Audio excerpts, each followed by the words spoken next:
densities, various stuff like that. You can buy upholstery foam in various places, from by the yard to by the pound. You can also buy scraps. There are foam factories that, I think there's one actually not far from here. Yeah. 23 mile on Romeo Pond. Yeah, the foam factory, I think. You can buy it in rolls at Joanne Fabric. It's the green stuff. Generally, if you can get it, when you're doing the, I'm going to be picking fur off of it with the windshield. Don't throw it away, give it to me. Because I would probably pay $200-300 on the phone my husband's given me, and I've paid absolutely nothing. It's amazing. Yeah. So you've got various chunks. Again, this is also low density. You have your upholstery foam. You have the next fun one. It's reticulated foam, or also known as dry fast foam. A lot of people will use it for outdoor furniture, filters, things like that. It makes amazing body pods. I'm actually going to pass this around. You want to line it because it's scratchier than hell. Otherwise, Body what? Body pods or body parts? Body pod. You can also do body parts as well. If you What's a want body to. pod? I am getting to that. Okay. Don't get ahead of me, Junior. Okay. That is not the right one. That one. So when I'm referring to a body pod, I'm referring to an outer foam shell to change your body shape. So if you were doing a fat character, a tall character, a muscle character, this is one way you can do it. I just want to go back to another word. This is a body pod. This is the inner structure of what we've been calling the chicken, because it really looks like a chicken up on the waist. That is made out of the reticulated dry fast foam. Benefits of that is it keeps you cooler, you can wash it easier, it's lighter, and all around it holds the structure a little bit better. It doesn't flex quite as much as your upholstery foam would. Otherwise, in order to get that shape, I'd have to do maybe an inch or so, where that is a 1/4 inch, and it was really actually quite nice to run around in a hot hotel in what would have been a very warm costume otherwise. That is very. EVA foam. A lot of people notice the foamies, like the little craft sheet, closed cell foam, that is L200. If you guys need more spots, we've got a whole row up here. I don't spit, I promise. There's also some spots in this middle row. You're adorable, you know that? L200 has a lot of really cool advantages. It can be used for armor builds, it can be used for understructure, it can be used for actual structure of heads, foam props. That was probably L200, my guess. Actually, this is wood. I guess wrong. Yeah, this is actually solid cool wood. About L200 is it is heat shapeable. As in, you can take a heat gun and, oh no, my friend wants to do some Batman build. I don't have anything fancy. You don't need anything fancy. Heat gun from Harbor Freight was $12. You can get sheets of this, generally squares at Harbor Freight as well, packet of 4 for about $8 or $10. And it's amazing. Generally, when you're working with L200, you are going to be gluing it together with barge cement, you can do hot glue, you can do super glue, you can do rubber cement, you can do so many E6000, shoe goo. There's a lot of different adhesives. But it's really handy because it's heat shapeable. Now, one thing, if you want it to form fit to your face, you can do a plaster cast of your face. How many of you remember doing the plaster bandages back in grade school? Where you had the cotton bubbles on your eyes and your friends were draping the plaster bandages on your face. Anyways, you can do one of those. What you're going to do is you're going to slide up your face in Vaseline. Vaseline, thank you. You're going to do it in Vaseline, so all of your facial hair is not going to be ripped off. You're going to put cotton balls on your eyes just so you're not dealing with that. And then you're going to have somebody you trust, or several somebodies you trust, drape it across your face, let it harden. You're going to pop it off. Something you can also do to give you a little more space is you can wrap saran wrap around your brow area to keep this from getting in the plaster as well. And you can take the plaster band just higher. Then you're going to take a shoebox or any kind of box. You're going to fill it with sand, kitty litter, something to help hold that structure of the plaster cast. And you're going to fill it with plaster. Once that's all done, you can peel off the plaster, bada bing, bada boom. You now have a plaster mold of your face that you can sculpt off of, or you can apply really hot foam to without giving yourself second-degree burns. This also works for leather and everything else for the plaster cast. But anyways, if you need something fancy, anything else, you can heat shape it. You can sand this, you can seal it, you can prime it, you can paint it. You can do all sorts of various different effects. Something you have to worry about, I did this on purpose, you can burn it. It hardens it up, changes the color. If you're going to be heat shaping this at all, do this in a well-ventilated area or outside, because heating this up does release fumes. And your health is more important than how the costume is going to look. So, those are your three basic foams that you're going to be encountering. Is your upholstery foam, your reticulated foam, and your EVA L200 closed cell foam. Now before I continue on, is there any questions? I tried sanding this and it didn't work. What could I have done to make it Depends on better? what It's you EVA foam. It depends on what you're trying to use to sand with. I didn't know what to sand with it, so I just used regular sanding paper. I've used belt sanders, I've used palm sanders, Dremels. It might have been the grit. Okay, thank you. And yet, Yes. What would you recommend for trying to make like a fursuit then? fursuit head, to be honest, the very first, if you're going to be starting off making your very first head, I highly recommend upholstery foam, specifically because it's very forgiving, it's very cheap in comparison to resin, which I'll be covering a little bit, and that's a client's head. I actually didn't bring a second foam. Essentially, you can drop kick it and not have to worry about it. Yeah, I was about to drop kick it and I'm like, wait a minute, nope. That's not good. It can handle it, I just don't want to drop kick it because it might hit one of you, and yeah, not going that. But anyways, now I know a couple of you, just out of curiosity, how many of you are actually interested in making a head like this? Cool, so a couple of you. I was actually going to do a demonstration. Now, foam carving also helps if, say, you also need to bulk up your upper body. Ladies, if you need to add a little more on the upper body. Or other characters, things like that. I've seen people do complete upholstery foam builds and just airbrush the outside for the effect. And it's really, really, really cool. What I was planning on doing was I was going to give a short demonstration.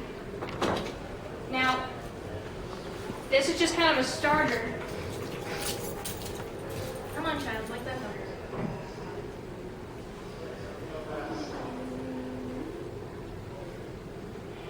That. Now, this is an older tutorial that I've done, but essentially, I can walk you through these first few little steps right here. What you're going to be doing with your upholstery foam, you always want sharp blades. Always, always, always. Dull blades, you risk cutting yourself. You risk not getting a clean cut. You risk hurting yourself later. Oh! With any cosplay, if something starts to hurt, whether it's your knees, your wrist, whatever else, take a break. Take a break. Get up, stretch, move around. If something is hurting repeatedly, ice it, stretch it. Or else you can be like me, end up in physical therapy for 3 months and have a job. Don't do it. Listen to your body. If you're working with something you're feeling lightheaded, move outside, get fresh air. Listen to your body. Normally I'm coaching people that are performing as these, so I'm sitting here going, stay hydrated, all this other stuff. Essentially, listen to your body. Because we want you guys to be alive, to be able to show off the important. If you're dead, who's going to finish the cosplay? Who's going to perform the cosplay? Who's going to totally rock the contest? So, yeah, listen to your body. We all love you. We want you to be alive. So, you can either work off of a template. Now, Now you can get your fancy, expensive mannequin heads. Now this works for cosplay headdresses, helmets. This is what's called an Ed head. It's through Monster Makers, CFX.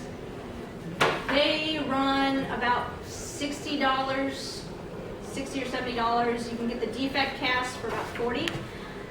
I love it to pieces. I've worked off of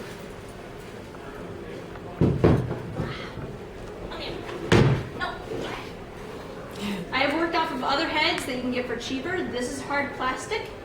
You can get these off of eBay for $30. Or if you need a head in a pinch that you want to kick around later, get the men's, not the ladies, the men's at Hobby Lobby. These are $10. These are closer to human proportions. They're not exact. If you need to, you can pad up it to get more closer to your own dimensions, because a lot of these foam heads are made on like midgets. I don't know what they're made off of, but they're not human. They're very bizarre. Out of all of them though, I highly recommend getting an Ed head, especially if you are doing helmets or hoods or anything that requires a human head that you don't want to be, that you're not sitting here wanting to go. You don't want to do that. No. The other handy thing about these, you can stick things in them. Nice. I've done that quite a few times. These, oh baby! These are another foam you're going to encounter. Not too often, but you will encounter it, especially if you're starting to get into the fursuit making world. This is hard expanding foam, whereas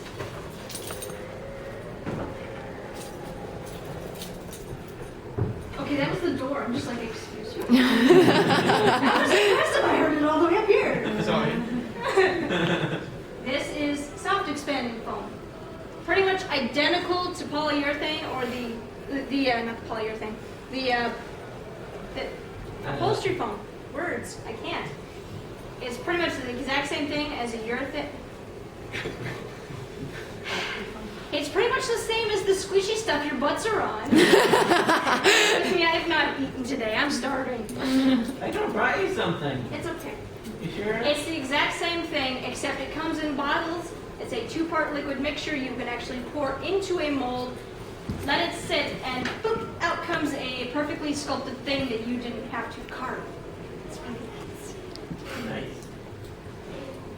But anyways, a good start. Some people like to start with the cheeks. I personally like to start with the muzzle because it gives you something to start off proportion-wise. If you're working on any kind of costume head, you're going to want ventilation primarily. So you're going to want to hollow out the muzzle as much as you can. This goes for anybody that might be doing a mascot, Alright, which one of you ate my marker? Sorry, I was hungry. That's my job. There's Sharpies on the table. That's the cons marker. Unless you're... Ah! Yeah. Found it. You can use Sharpies, you can use various different things. Okay, I'm presuming y'all can see me about right here. Yes? So you can do this with your own face, or it's easier to do with a mannequin head. What you're going to be doing is you're going to be overlaying this guy's face on the board, on the foam.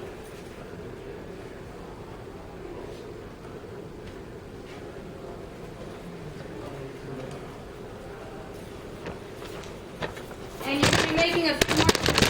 You've got the area for his face. His top line is for this. You've got the second line. Ow.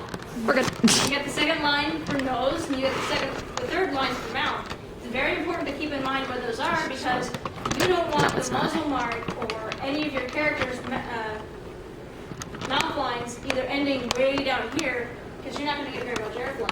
So you always want to keep that in mind. Who is it? Other door. Anyway, now that you've got those marks,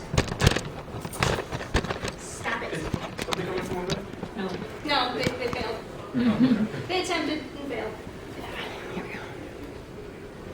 Now that you've got those marks, you can figure out the design that you're going to be doing, whether you're doing a cat, monster, dragon. You've got, what are some animalistic characters? You have Kiwi, you have Digimon, Pokemon, you have, what else? Utopia? Yeah. That's starting to become really big. Anything else? What are some other animalistic characters in My anime? Little Pony? Looney Tunes. Huh? My Little Pony? My Little Pony, Looney Looney Tunes, Tunes. Animal anime. Crossing. Huh? It's Animal Crossing. Animal Crossing. Yeah.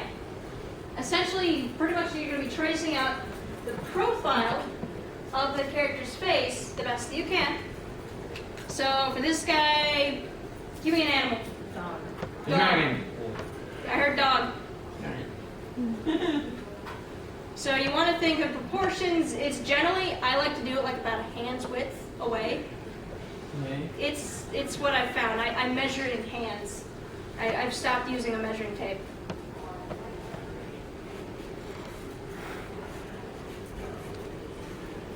Real simple, real easy. Now you've got the person's mouth here. Bring the character's mouth about right there, because it'll help line up your mouth with the character's mouth. This is especially helpful if you're doing a moving jaw. If you're not doing a moving jaw, not so much. So like this guy, he's got a static jaw. It won't move with the character's mouth. You don't have to worry about it so much. But if you're doing a moving jaw, like, let's go with this guy, you're going to want that lining up the best that you can. Because depending on what you're going to be using for a hinge point or your hinge location, whether it's a resin head or a foam, that's going to make it a lot easier for you to line up later.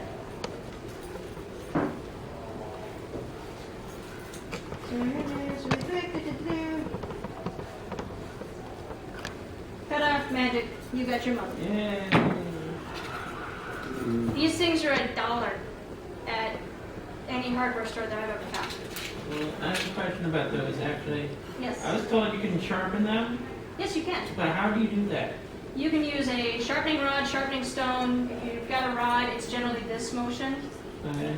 With a sharpening stone, you're going to be removing the blade, and you're going to be flat I've surface. been trying that and it's dulling the blade. I don't know. All I can say is practice. I've been doing it since I was 6. My dad taught me when I was young. Nice. But I'm getting to be not a... So generally, what you're going to be trying to do is you're going to be trying to... Did I grab the dull one? I grabbed the freaking dull one! What was I just saying? Anyways, Always have a sharp knife? Yeah. yes. Be very mindful of where your leg is. You're going to be taking the top part off. Don't have to worry about specifics, making it pretty at first. Large strokes. Now, a lot of people really like to use electric knives, like the turkey carvers. Yeah. Those are wonderful if the blades are sharp. If they're not sharp, they tend to grab and go, and don't really do anything. Or if it's mine, it likes to throw the blades. So it depends if you have a suicidal knife or a reasonable knife. Something else a sharp blade will do is it'll give you clean cuts. So you can see how it's kind of chewing and jagging a little bit right in here. It's not getting a nice clean cut. So now I've got the top, bottom, and everything else. Going to be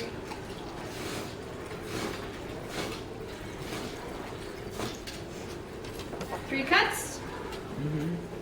I have an upper and lower jaw. Nice. Well, I'm not quite done. Because we've still got the space for our guy's face. So, now something really cool is if you're not quite into foam carving, which I don't blame you, it's very messy. It can be kind of frustrating sometimes. Your other alternate would be sculpting out of clay. There we have a muzzle. I will get back to this a little bit later. Sculpting for the resin casting. Now I did this over an old base, so it was a little bit easier and a little bit quicker. What you're going to be doing, now this can be applied to any prop, claws, armor, extra little pieces, like if you've got a gemstone or something like that. It can be really super handy. And if you're working with silicone for molding, you want to make sure to get a modeling clay that does not contain sulfur. Sulfur, if you're using silicone as your molding agent, will inhibit the cure, and you'll be left with like a $30 goop pile on your counter. And it's really difficult to get rid of uncured silicone. So when you're going through, I like to use plastic clay because it's easier to work with. It blends a little bit easier, smooths a little bit easier. Another thing I've heard that works really well is monster clay. Monster clay is a wax-based clay, and it's amazing because you can melt it, you can pour it into a mold, you can cast it out, and you're like, okay, here's the flaws that's wrong with the previous casting. I can just fix it right now instead of re-sculpting the whole thing. But once you have your first initial cast, you're going to deal with, you have two types primarily of silicone. You have your tin cure silicone and your platinum cure silicone. Your tin cure silicone, and both of these can be purchased through Smooth On, or if you want to go for a little more local, you can buy through Reynolds Advance. They ship from Chicago, and they ship and have your product to you in like 3 days. It's great. Shipping's actually relatively reasonable too. Anyway, you're going to be dealing with your tin cure and your platinum cure. Your tin cure silicone is a little less picky. It doesn't care if you're working with sulfur. It doesn't care if you have water around. It just doesn't like confined spaces. It requires, it will cure better if there's condensation in the air. So unlike certain resins where, oh no, it's humid, no, I don't want to cure, it will actually cure better. Something along those lines of tin cure is silicone caulking, 100% silicone caulking that you can buy at the hardware store. You can cheat and use that if you're needing a little bit and you're kind of a cheapskate. But mostly if you need it quick. Yes? Oh no, I was just raising my hand for being cheap. Sorry, I totally called you out on that one. The other one is the platinum cure silicone. Now, tin cure is amazing in the fact that it's easy to use. It's usually sometimes it's a 1-to-1 ratio between the catalyst and the actual silicone, but sometimes it's like a 2-to-1, even a 10-to-1. So it depends on what you're getting. The problem with tin cure silicone is it becomes brittle over time. It's good for a couple uses, or if you take care of it, maybe up to a year before it starts to shrink, you're starting to tear, it starts to fall apart. Platinum cure silicone is what I primarily work with because I'm used to mass producing things. And what you're going to be Platinum cure is kind of a diva. If there's anything, like if you've touched anything with latex, if you have like latex gloves on, it'll just go nope and all itself out the door. If sulfur, various things, it's very temperamental. But it's amazing once it fully cures. And I have various silicone things. If you guys want to come up and poke later, I could probably pass this one around. This is one of my simple cartoon claw molds. Everything's fine and clean on it. The really cool thing about platinum cure silicone is it's generally medical grade silicone. It's hypoallergenic. When we're dealing with costumes and crafts, there's a lot of applications for latex. I try to steer people away from latex, mostly because you don't know who around you might be allergic to latex. Especially if you have some prop on or something, and you bend down, you go to deal with a little kid, and they're like, ah! And they start touching you, and they're allergic, you've just sent the kid to the hospital. That's my only worry, as well as latex tends to break down over some time. fine. We have seats up. Okay. No love. No love. Oh, I'll give you the. Anyways, so that's usually my snafu with that. I will not be touching on latex too much. I can answer questions about latex if anybody has them, but I will be primarily staying towards the silicone side. Now you can actually use platinum cure silicone to make prosthetics, full head prosthesis, face, ears, wounds, things like that, scars. It's amazing for prosthetics. Whereas tin cure silicone isn't quite so much. Common silicones that are platinum cure, Rebound 25 and 27. You have the Dragon Skin series. Dragon Skin is what's being passed around right now. Dragon Skin 20, I think. The number after that I'm mentioning is the short hardness, or how hard it is. The lower the number, the softer the short hardness. Your shoes are short hardness 80, I think, generally. Okay. There's so much I want to tell you guys. I'm just trying to, like a dog chasing after a car. I don't know what I do if I gotta hold it. Anyways, so once you have your silicone, you've got your sculpt all done, what you're going to be starting to apply is your detail layer, where it's just a thin layer of silicone that's going to capture every little piece and bit. If it's going to be covered up, if your mask is going to be covered up, you don't have to worry about the details so much. If it's not going to be covered up, like something like this, you want to be sure on all of your details before you mold it. Otherwise, it's going to be one of those, you mold it, you do your first cast, and you're like, shit. Well, that's off, and I gouged that. Crap! It's a waste of material, waste of time, and it's really, really frustrating. So you want to make sure 100% when you do your first cast, you do your sculpt before you cast. You want to make sure right before you mold. Once you've done your initial layer on the silicone, that's when you can start adding a thickener. Generally, if you're working with platinum cure, your thickener agent you're going to be looking for is called Thivex. Thivex. Thivex. Don't ask me what it stands for. I don't know. However, I just know you add it in. Hey. And in platinum? In platinum, yes. It's okay.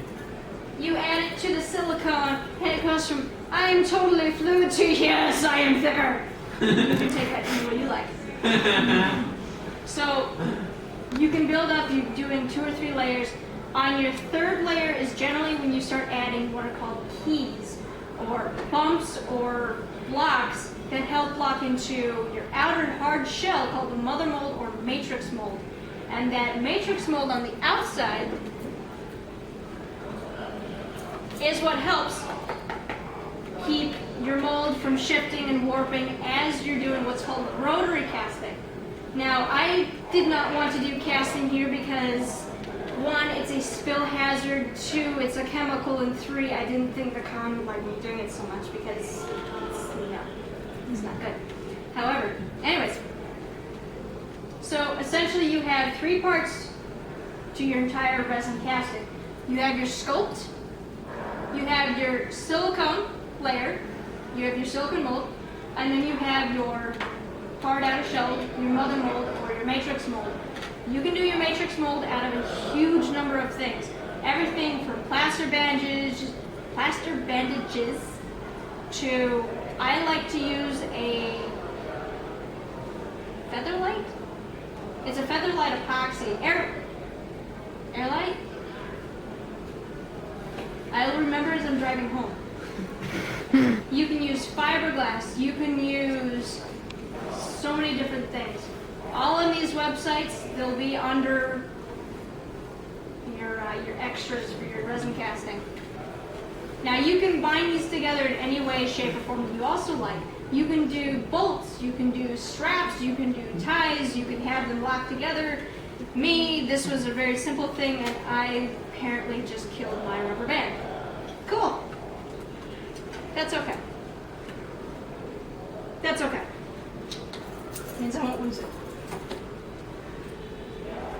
So what you'll be doing to make your mother mold is once you've done your sculpt and once you've done your silicone, you're going to be mother mold around your silicone mold so everything locks in, matches up. It helps doing a wall barrier so they can press against each other so you're not getting any pinch parts. Now I actually did a casting of this earlier so I could show you guys a little bit of demolding. I have no idea how this actually looks. So, as I do pigment, another handy thing with silicone is you need a little less of, you don't need mold release quite as much. This was actually without mold release and it's coming out really kind of cool actually. You are the first people to see this one. Go! Nice. Nice. There's also some seats up here too if you guys are a little crap back there. Unless you're totally chill with like hanging. Cool. I have to move up closer then to see that better. So That could be cool. you'll always have a little bit of what's called flashing. There you go. Flashing is the excess resin that might have spilled out onto the, can't get those, I'll have to grind those off. Spilled out onto the mold. I'm gonna have to change cards in about 14 seconds here, so it won't You take swap long. cards? Yeah, Oh, let me know. 5 seconds. I can fill a card around anyway. 5 seconds. Out of curiosity, are you gonna post? Yes, this will be posted. It's kind of flaccid. And again, I'll let you take that as any way you like. But once it's in the mother mold, it's less likely to wiggle around. So when you have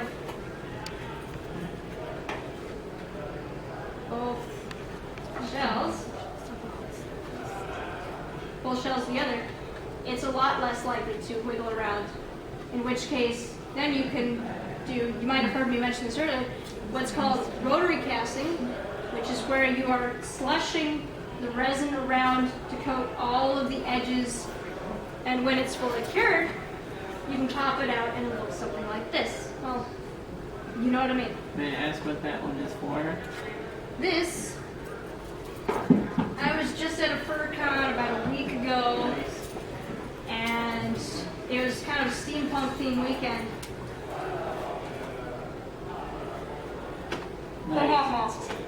Nice. What's really cool is you can put LEDs and EL wire in them. What? Now I've been bouncing around and I've been talking about rotary casting, slush casting. Well, slush casting is what? What I've been talking about has been a polyurethane resin. It's generally a 2-part mixture between a 50-50 mix. You can get them in trial sizes for $30, or you can buy the gallon kits for $89. If you're doing small projects, the little trial kits, they're wonderful. You can also get a trial kit for complete casting, which will include 2 pints, like 2 pounds, single pounds, of silicone, resin. It'll include the plasti paste. That was the one I was forgetting. Plasti paste. That's another mother mold shelf. And some tips and tutorials and things like that. If you are working with resin of any kind, or silicone especially, gloves, respirator, full ventilation, and cover your shit because it'll get everywhere. If you can do it, concrete floors are amazing because oh no, I spilled, I can actually chip that off. Otherwise, put garbage bags on the floor. Before I continue, are there any questions? I had a question about, wait, no, you answered that. Never mind. How did you add the color to the resin when you cast it? So generally when you're dealing with resin, you can get Smooth Cast 65D, which is kind of an easy, handy one to work with. It's made for rotary casting. That comes out kind of a yellowish, like the guitar right here. It's about that color when it cures. Just the tannish wood. If you want a white like the top hat back there, you're going to go with what's called Smooth Cast 300. Or if you want it absolutely black and not have to worry about adding pigment, you can do what's called Smooth Cast Onyx. Be very careful about dealing with the pigmented part because it will stain everything pitch black. Now, to get all of the really cool added colors, if you guys ever go to the craft store, there is a paint additive that's powder, metallic powders. They come in all sorts of different colors. You can apply it to a silicone mold and cast, and it comes out like this. And it's Nice. really freaking cool. Like this darker purple right here initially was green, but mixed with the onyx, it changes color. So depending on what resin you're using, what colors you're using, things like that, you can have a lot of fun. Nice. Those pigments also work, I think. No. Yes, they would work for clear resin too. I had to think about that a second.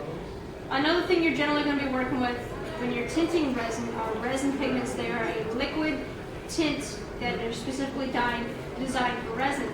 Now you need to be careful because resin is also another diva. As in, if it has moisture, unlike silicone, it will also go, nope! And it can do anything from bubble, cure slower, cure part way, which is the most annoying part, or not cure at all. Or it can do, so Smooth Cast 300, it's supposed to cure white like the top hat. I've actually had it turn opaque on me because of humidity.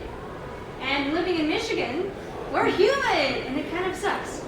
But if you're running a dehumidifier, you're just doing just fine. Any other questions before I continue? Nope. Okay. So do we have a rough idea, just kind of a basic intro? Okay, so now that we have our silicone frame and everything else, and we've poured our first cast, we drop it. Now we've got ourselves a base. This was the sculpt from earlier. As you'll notice, it's pretty much an exact copy. What you're doing is you're making the silicone mold to make a lightweight copy. Now resin, depending on how thick it is, can become very heavy. And there are fillers you can use to make it lighter, build up the volume without wasting too much extra. Why is my butt vibrating? No! Leave me be. Sorry, normally I have my... I know your face! Hi! Okay. Sorry, distractions. My grandfather is actually in the hospital right now. He just had a heart procedure done, so I have my phone on in case. It sounds like he's doing good. He's doing better than he was. Let's put it that way. Essentially what you're doing when you're doing a silicone mold is you're making a plastic copy so you can then go through. Now there's a couple choices if you want to do realistic eyes. Really? You're going to be like that?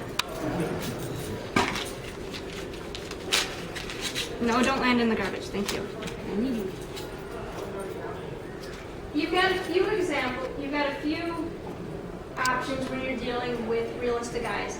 Some of my three favorites, you have glass cabochon blanks, you have glass taxidermy eyes. Now when I say taxidermy, I'm referring to the fact that these are used to replace the actual animal's eyes to give them the most realistic look. Personally, I like to go through a company named Tahican. Tahican glass eyes can get expensive depending on the size and coloration, but they are the best that I've ever found realistic-wise. Glass are amazing, but they're kind of heavy, so you have that problem. It's also a little tricky if you want LEDs to be added to them. You can add them behind if they're the dished. If not, you gotta get clever. My third option, and one of my more favorites, are resin acrylic cabochons, which you can add a printed layer to the back for your coloration. You can paint them. You can do various things to get your effect, and I will be passing these around. So, I want those back, and I will know if they're not. I do. It really depends on the effect that you're going for. If you're going for kind of a more realistic effect with the smaller eyes, these are just the acrylic eyes. They actually have LEDs in them. They're on right now. I don't know how many of you guys can actually see that. Yeah, I can.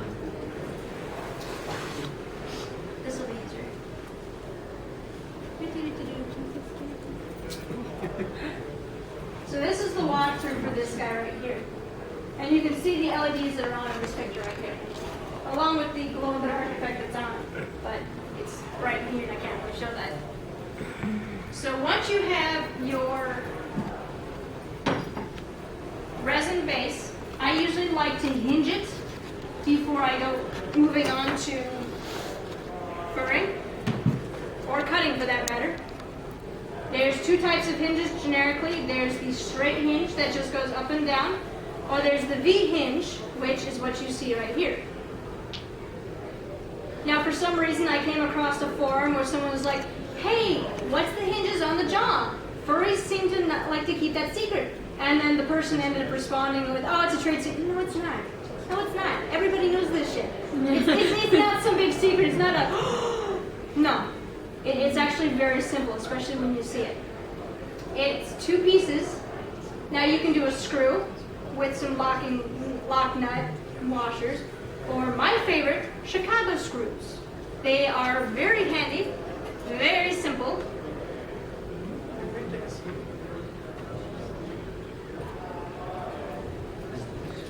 And apparently not very easy to undo if you don't have any thumbnails. Come here. No, come here. Rat, come here. Okay. Chicago screw is just two little pieces. You got a post and you have a screw. And what I found is you don't really need a washer in between because they act as your nut, screw, and washer. So holy. So once you have, now you can do a piece of felt or foam or some kind of fabric in between in case your hinges tend to squeak. And if you guys can't see things too much very well right now, you can definitely, there'll be a part towards the end where y'all can come up and poke and prod and ask questions personally.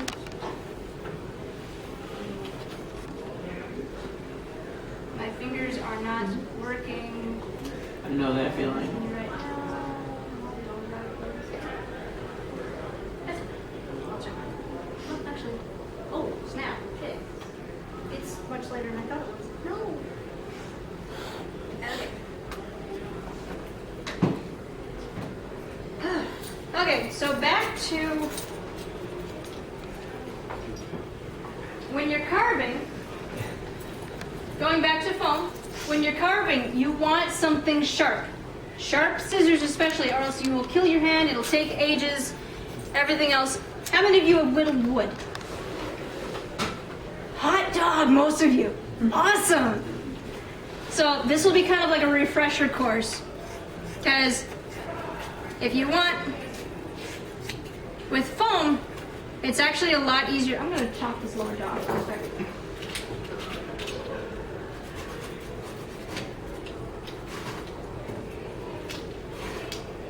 And not cut the tablecloth because that would be bad juju. There we go. Okay, upper jaw. Really quick and easy, dirty way. You want to hollow out this muzzle the best that you can. Because if anybody in here has had a helmet or something like that, halo armor, you'll find out that ventilation is very stupid, extremely important. It could be something as simple as that, to be honest. Just something to not obstruct your airflow. Because two things especially, airflow and vision. If you can get those two in a costume of any kind, you're doing great. I'm mindful, I'm watching. So you're just basically blocking it out, blocking out your shapes, so you'd be starting to round this off, depending on your shape that you're going for. This would be like the fastest model carve ever. If I didn't grab sharp scissors. Of course I didn't. Of course, I don't think I own anything sharp anymore. Besides my name, but that doesn't count.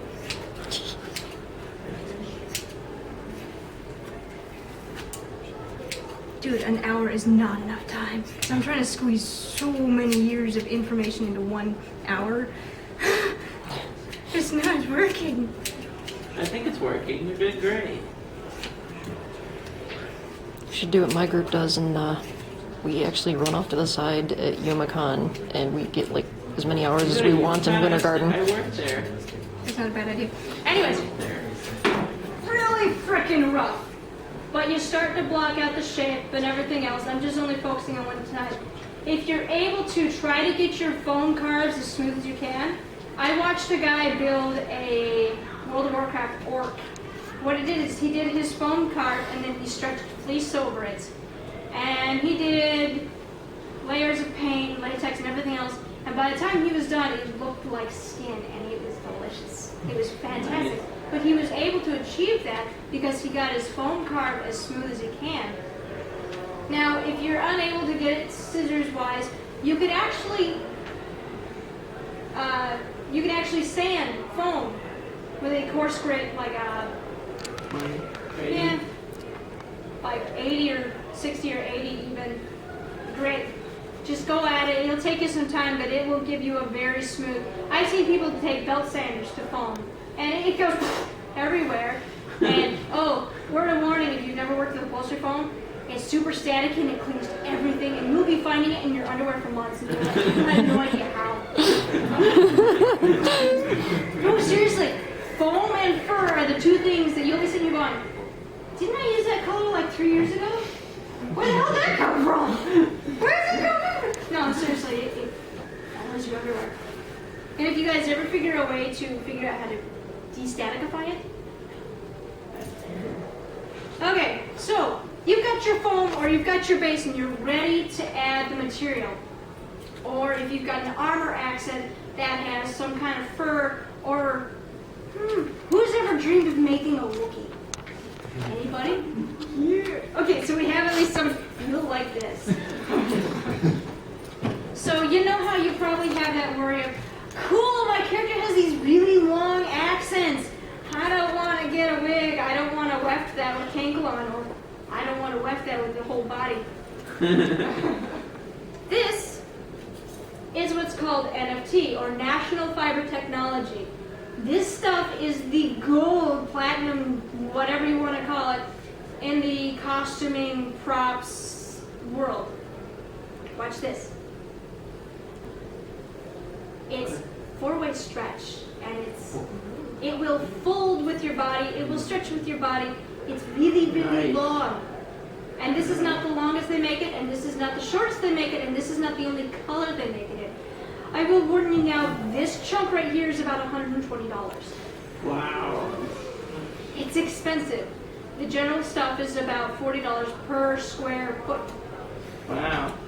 But the effect that it gives on the character is simply marvelous. Now this guy is a full body costume, and he's used for a swamp attraction, and it's marvelous because it's gnarly, it's gross, but it's organic. And it's about as close to a natural fiber as you're going to get without actually shearing an actual animal. They do a lot of different materials and things like that. Now, a lot of people ask, where can you find... Now, another thing, fake fur is a marvelous thing. I will actually pass this around so you guys can see the quality. When you're dealing with fake fur especially, you want something that you can't do the whole, okay, there's the background. You want to be able to dig for it. You want something that's got a high fiber count, not Joanne's fur. Now, there's one exception. Joanne's will actually get in some reasonable fur around Halloween. Your problem is all the costume makers in your area are like, Halloween, Halloween, and they will buy up rolls of that stuff. Be very careful. But Joanne's, it's a hit and miss. My general recommendation is online stores such as Mendels.com, MENDELS.com. Their shipping is a little expensive, but they'll actually use a razor blade to cut the fur. Do not use scissors to cut fur. Use a razor blade. Always use a razor blade. Why? Because if you use scissors, you're at a high risk of cutting the pile, the nap. So you'll end up with this, like if you're doing like Chitira or Lino, and they've got fur in various places, or one of the cats from the play Cats, you're going to see exactly where your seam is. Use a razor blade. Save yourself so much headache. Unless you're shaving it down, then you're a little... no, just use a razor blade. Okay. Something else resin is really amazing for, now this guy actually had a broken piece, is you can cast also sorts of things like horns. If I hear a horny comment, I will come over there and beat you with an invoice. Anyways, so this is where that whole filler comes in. This is not solid resin. This comes back to that expanding hard resin I was telling you about earlier. Oh, it's kind of cheating. I left it hollow so you guys could actually see the thickness. But expanding foam is marvelous if you need a lightweight prop without, I'll pass that around. Okay. I'm not on my phone, I'm just holding it. I have a flip phone. So how's that? You'll notice that it might look heavy. It's actually very light. You can make horns like that out of layered L200 foam, the foam I was telling you guys about earlier, the thick stuff. Or if you are lucky and you're able to get a hold of the actual set, you can make a silicone mold off of these.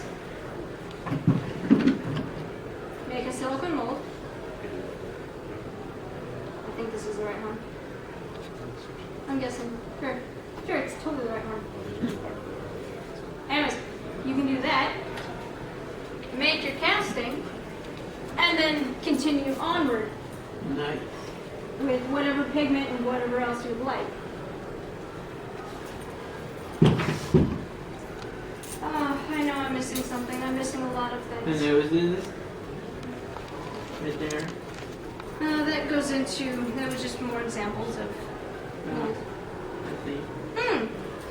Okay, so when you're casting hard things out of like resin and stuff, you're going to want a flexible mold. If you're casting soft things, like your expanding foam and such, or if you're casting silicone yourself, you're going to want a hard mold.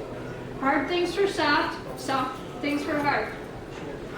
Guys, it should be really easy for me to remember. Yeah. I'm sorry. There you go. Anyways, somebody had a question. I saw a hand. Maybe? Yeah, I was gonna ask, you mentioned layering foam before? Yes. How does this foam to attach to it? Generally, if you want to layer your, so I mentioned the L200. So this is just the foamies. So just the petite mat you can buy at hardware stores. This is heat shapeable.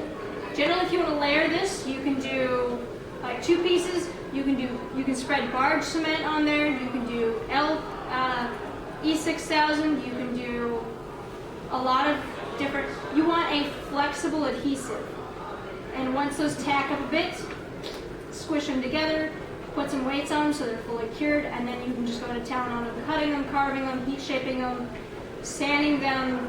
This stuff is so versatile. I could have a panel on it itself.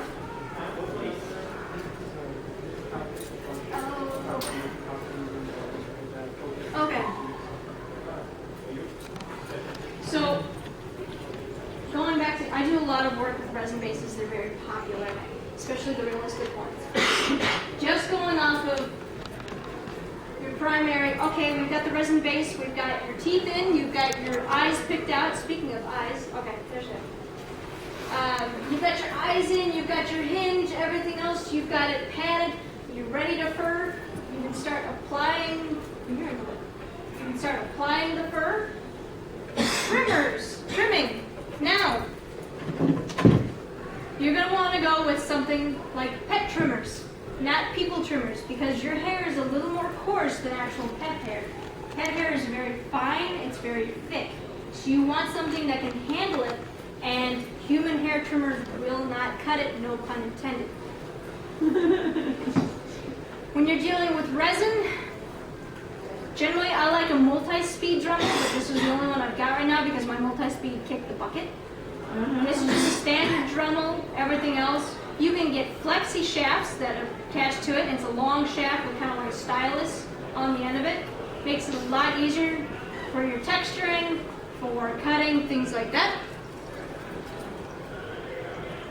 Where is it? And with the flex shaft and the Dremel and yeah. Going back to Harbor Freight, because I too am a cheap ass and I like to buy my stuff cheap. You can pick up a $10 kit of diamond point tips. They go with all Dremels. Frankly, my favorite type of Dremel tool brand is Proxxon, Proxxon. It's a German brand. It's a lot more balanced. The chuck goes very, very little to a lot larger than what that thing can handle. But these are your friend when it comes to Dremel, to resin bases, especially when you've got to get into little corners, or you got to get out of an air bubble or things like that. How are we doing on time? It's only 8:17. Okay, when's the next panelist? 9 o'clock. We need you out of here at 8:45 at the latest. Okay, So you're good for about a half hour. cool. I'm actually doing a lot better than I thought it was done. Okay.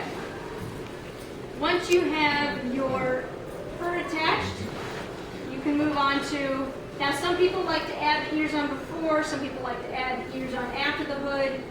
It really depends. If you guys can see,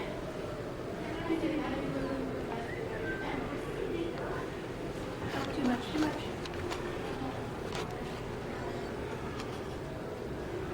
Okay. So you have a ready to airbrush and airbrushed. Boop. And airbrushes can be used for cosplay. You have two different types of airbrushes. I actually didn't bring mine because it's hooked up to the whole setup and I didn't want to drag it all the way down. You have two types of airbrushes. You have your single action where the trigger just goes up and down, or you have your double action where you can draw it back and forth.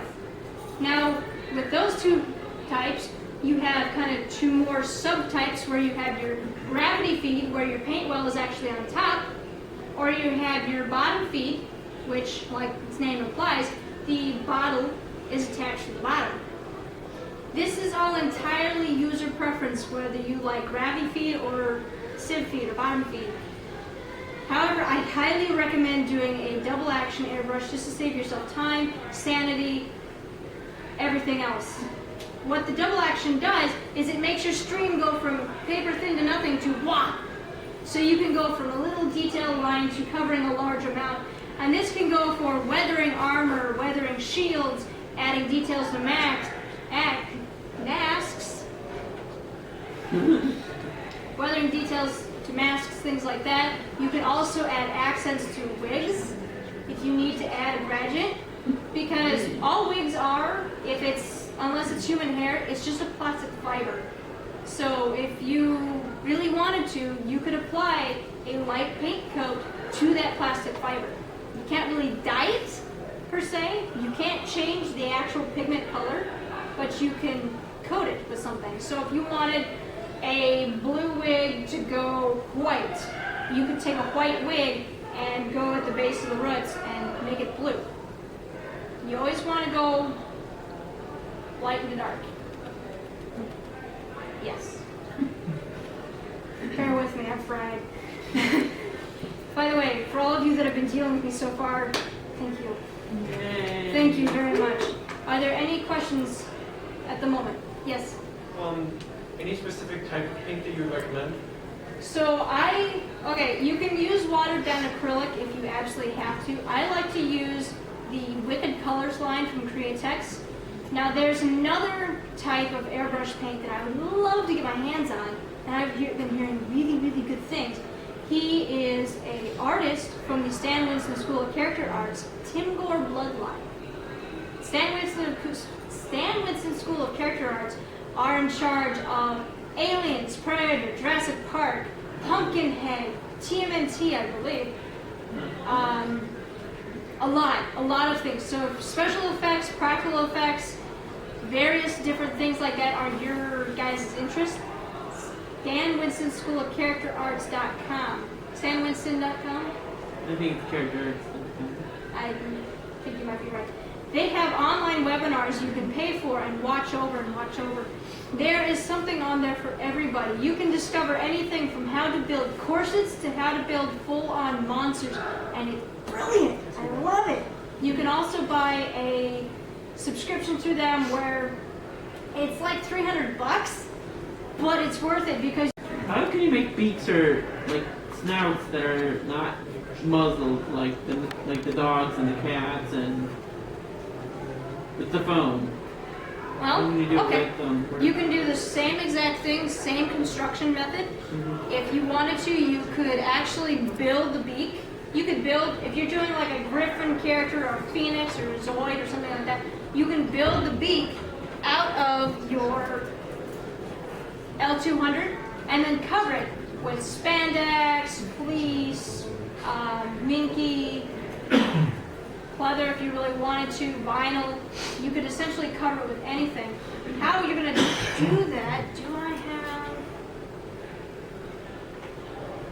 a tutorial? Yes, there is. Well, another way you could do it is I'm just going to kind of go through the bird here. Now this is another way you could build your bird beak, or going back to your body pie. I did a tracing of this picture right here. That's my own duct tape dummy. If you're not sure what that is, it's a duct tape dressmaker's copy of my own body. That's me doing this. It was great. How you make one of these, highly recommend it for anybody that's wanting form-fit outfits, everything from cosplay to fursuits. You can start off wearing regular long sleeve clothing, everything else. My method, you do not have to cut this clothing, because there's a lot of previous methods where it cut everybody down to their skivvies and they're shivering almost butt naked in their underwear surrounded by people, and we're just sitting here going, we need to come up with a different method. So, really good way to do this is you can dress yourself up head to toe-ish, long sleeve, long leg. Then you're going to either wrap yourself in trash bags, saran wrap, or garbage bags. Now trash bag, I think the little plastic ones. Garbage bags, you can do the heavier black ones, or saran wrap. You're going to go over yourself a relatively thin layer. You're building a layer to go between you and the duct tape. So you're not going, as you're ripping tape off. No. Again, we want you guys happy, healthy. We don't want you ripping tape off of you. After that, you're going to go over your main parts in circumference points, around your joints, around your calves, hip, anywhere that would potentially become overstuffed and distorted as you're restuffing these to reuse. After you've done that, you're going to be doing thin strips. You're going to try to keep that as smooth as you can. When you hit joints, flex the joints as you're going about. Didn't grab my DDT tutorial. I did a tutorial with my husband where he's moving all about and doing funny shit. But as you're going through, you want to be flexing those points and taping over any spots that are getting popped, whatnot. The reason why I'm having you do this is once you have your DDT all the way done, you're going to be moving it about, and if you're able to find where those joints are, you're going to be able to get a costume that's much more fitted, rather than maybe you didn't get to the armpit high enough, and now you've got this kind of saggy area where you can't put your arms up all the way. Or, oh no, I can't squat down all the way. Now, if you've got an armor build, you're not going to be able to do that anyways. You're paying yourself right. It still looks cool. Once you've got your DDT, you can put up on a hoist or whatever else. I actually have a pulling harness hooked up to an I-beam in my basement. And I traced over that to get my dimensions right here for the bird. Don't worry. And with that, this is all out of order. Cool beans. Oh, duh, I was right. Anyways, so I took my tracing And if you've got a projector, it's amazing. You can project it onto it, and you can take cardboard and start to get your profile line. And then you can go from the front, and you can get your front profile line. And eventually, you can work your way all the way around. Yes, that's one. And once you're done with that, you're going to do kind of like what you did with yourself with the DDT. You're going to make a duct tape skin for your mannequin. So you can see it's kind of blocked out relatively. I took that pattern that I cut off of this bird and I transferred it back to the foam, kind of like you would take a regular pattern attached to material, and that's how I got that. Next cool thing is I was able to re-put my pattern from the foam back on, fill in the gaps, and I was able to get the pattern needed for the fur. So you got your seam back where it was and everything else. And so once it was all on and ready to go, you had the finished thing. And that is the, okay, wings aside, because those were very last minute, the wings are the heaviest part of the entire costume. Drop those, this entire costume is one of the lightest costumes I've ever worn. Granted, some of the costumes I've worn have been 50 pounds. Yeah, that face right there is exactly, yeah, it's just, no! They're miserable, they're hot, they're heavy. If you see a character moving slowly, they're dehydrated, hot, or it's heavy. Do we have any questions so far? I know I've been trying to cram like a bunch of stuff into you guys. This, like I said, this is like 10 years experience trying to be squeezed into an hour and a half. And there's so much stuff I'm having to skip over. But I'm hoping that I'm giving you guys kind of an idea and starter points to continue onwards. I think I'm going to open it now for you guys to come up and poke and prod. So I have time to put everything away so they have time for the next panel. Are there any final questions? Okay, what was that thing that you said for the silicone? The telex or something? Divex. Very close. Divex. All of this will be on the smooth on site around the area of the silicones. Okay. Applying fur to your foam, how much of it is like sewn pieces of fur together and how much of it is like just glued on? So I like to sew all of my seams if I can. So you've got a seam pretty laid out, going up the brow around. I like to sew all of my seams specifically for, oh hey, I can sew it on, I can pin it, test the fit. Okay, this doesn't quite look right. Oh no, I've messed something up. Okay, I can just pop the seam, I can remove it, instead of, I have glued it on. Oh crap, I have to rip everything off and there's part of the foam base right there. Shit, I have to redo that. Save yourself the headache. It provides a nice, clean, smooth transition, especially on short fur. Short anything shows everything. And it just provides a nice, smooth, it's nice to touch, it's nice to view. What I will generally do for gluing is once I have all the seams sewn, I will start around the eyes to get that centered, and then I will move on to the brow, around the muzzle, cheeks, ending on like the lower jaw, and then I will actually sew the inner liner. Oh, if you have any exposed upholstered foam, line it with something soft because your face essentially will be rubbing against it at some point, and raw foam is extremely uncomfortable. How would you make scales at all? Scales can be made with a number of things before I go getting into that really deep. Yes? With the mascots, what are you using for the eyes? Obviously, we're going to need to see, but what is it that you made? So you can, the innermost mesh, like the pupil colored area, you can do things like buckram. Colored buckram is really amazing, especially if you color the back. It'll help you see through. Another thing that helps really well is the plastic window screening. If you layer that, you can paint the first layer.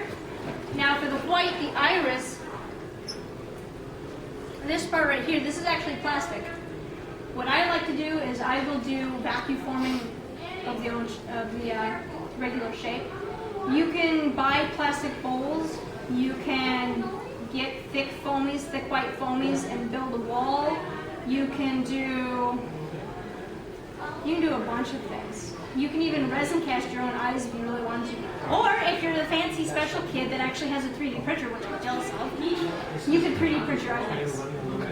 You can essentially, I have seen people print out their own fursuit faces. And if you're really clever, you can do noses, jaw sets, entire heads, and mold those and recast those. So you're not having to worry about symmetry. The computer does the symmetry for you. What would you recommend for how to sew the fur? I've seen machine and hand. Which would you prefer? I like doing both.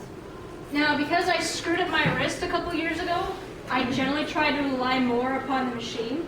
I have a heavy piece of a 1950s Singer at home, and it will just be like, oh, you want me to go through all these like layers of canvas and shit? Okay. It gives no shits. It eats everything that I give it. It's wonderful. Because it's a heavy all-metal machine. And you can get them for really, really cheap. I got mine for maybe 120 bucks. And it was half broken as it is, and it's still sewed just fine. Like the repair guy was just like, how is this functioning? This is broken, this is... Anyways. Anyways, back to the scales now. Hand sewing, I generally like to use Glover's needles because they tend to go through the fur a lot easier. As well as upholstery thread. Upholstery thread is very thick thread, buttonhole thread, button and craft. You can do all-purpose thread. It's just a little bit thinner and you want to double it over. Now for scales, you can do a number of different things. You can carve L200, your foamies. You can do resin cast, where you're going to be doing just a single solitary mold. This is one of my nose modes. So I've got some schnozzles up here. You can cast them individually, or you can have multiple. You can get really creative, and you can do a silicone mold of them if you wanted silicone textured scales, in which case you will want to have a backing in which you can either sew or glue, because silicone will not stick to anything but silicone. Another little tip, do not mix tin cure silicone with platinum pure silicone. They will not mix, period. Yes?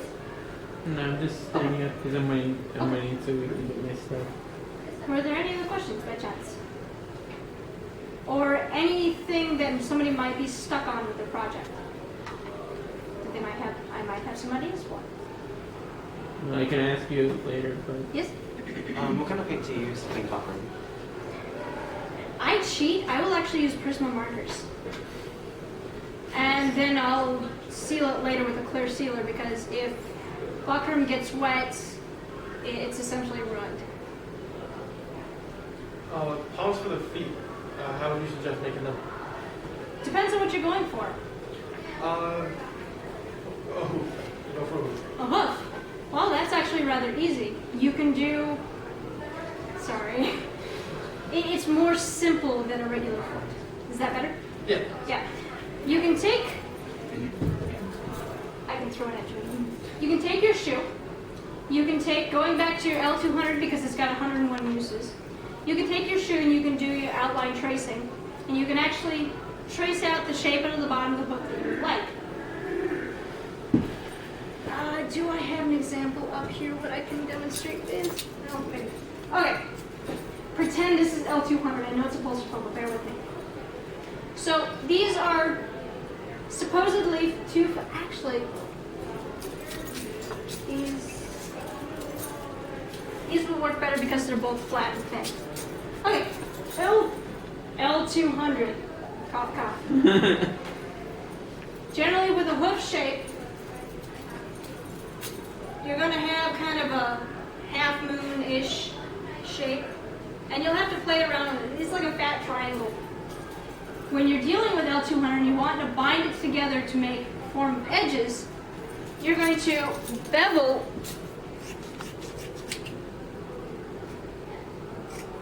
see how well I can bevel this.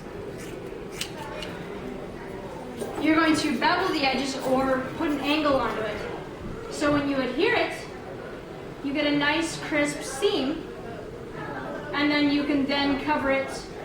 You can go over with a tape or masking tape or anything like that and make your pattern, and then go from there into covering it with whatever material, fabric, and everything like that. Does that give you kind of a rough idea? Any other questions? If you guys want to come up and look at things,